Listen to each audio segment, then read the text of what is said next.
What's up guys? So, ito na po yung aking part 2 ng gala namin sa Okada. So, yun po, yung part 2 po ay kalugsong ng parking na nakakit na po kami sa Okada. So, medyo hindi kami nagpapalata dyan.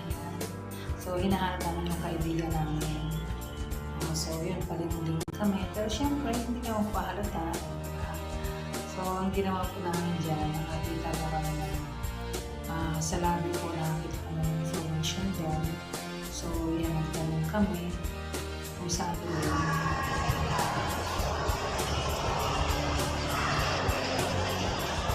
Ayan guys, dito kami dito sa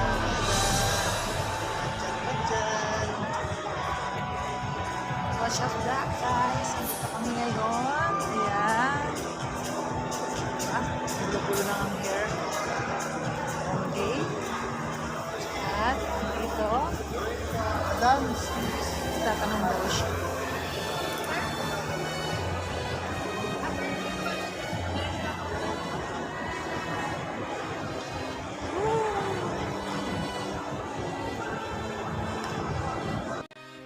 At yun na nga, nakita na namin ang casino. So yan, pumasok kami dyan. Tapos syempre, ninanamnam namin yung ganda at yung area. So yan, lakad-lakad. Sige, lakad lang si Dudong.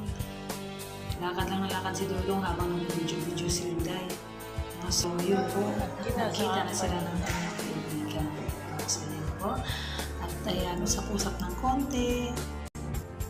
So yan po. So actually po, napunta kami dyan kasi may propose kami na business sa kanya.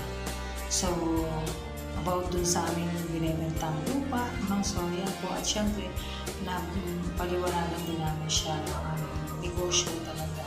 So yan po. At yun na nga, pagdating namin sa restaurant niya, naghain na siya ng napakasarap na, hindi ko alam ano yan, basta masarap po siya. So yan po, na-experience namin, napakaganda po ng restaurant niya. So yan, at ang nakakatawa dito, pagbigay sa amin, may tinidor, tsaka may ayan, chopstick, at yun nga nagsimula ng ang aming experience, nagsimula ng aming katatawanan sa buhay. So yan na, ayan na. Kunwari magpapanggap pa.